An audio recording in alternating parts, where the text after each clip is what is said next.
So it's March Madness, so we are celebrating the exercises in the Matwork system from the book Return to Life Through Contrology. These are the 34 original exercises that Joe Pilates created.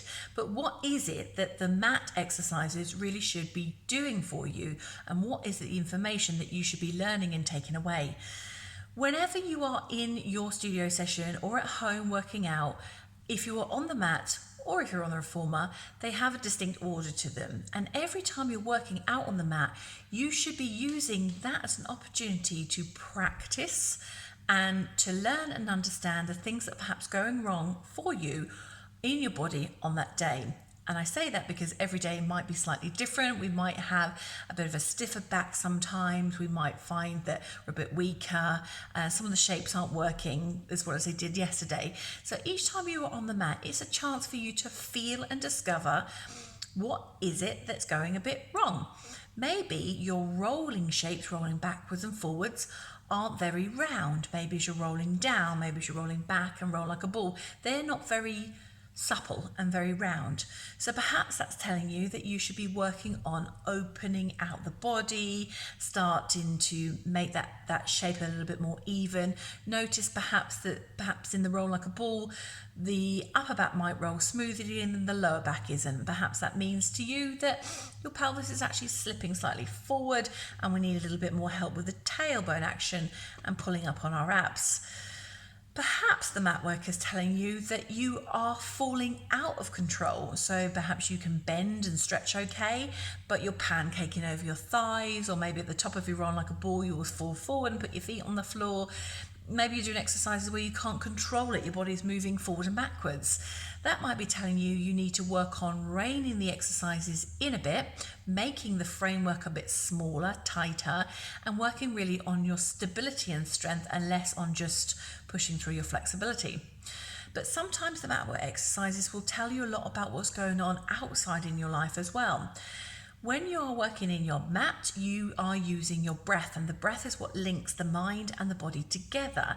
If you are still in your mind with the exercises and thinking, either what am I doing on my shopping later, or do I need to pick the kids up, or I need to go and buy this, that, and the other, you're not really getting into the rhythm of the exercise and into your breath and linking mind and body together. Maybe you're still thinking very much of what is the exercise? Where do my arms and legs go? Or maybe you're thinking, God, this is so hard, I want it to be over. All of those things are putting you into your mind and not into your breath.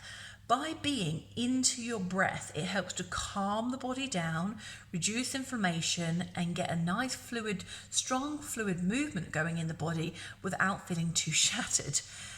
If you are on your mat exercises and you are struggling to breathe, apart from if obviously you've got a cold going on, you may be finding that you're quite busy in your life and you're quite stressed out and you've been hitting the mat and just kind of doing the exercises for exercise purposes and not for getting better. You therefore might need to start thinking about calming the body down and looking at getting firmly into the breath and really thinking about exercises that can get you linked with your mind and your body and centered. After all, Pilates is a system. It is not just an exercise method. It's not just there for fitness. Anybody can go to the gym or go for a run or lift weights and do exercise. But Pilates is way more than that. It is a system of exercises using the apparatus and the mat work.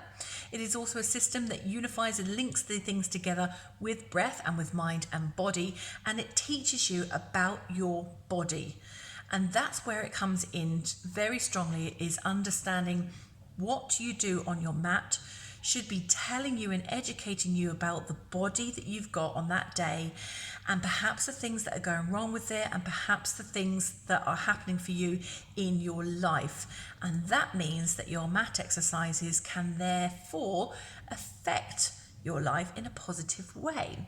So try to take the ideas of your mat and in your reformer and use them in a positive way to help influence and shape and make change for you in the exercises, in the studio, and very much for your life outside of the studio as well. Have a fabulous March Madness.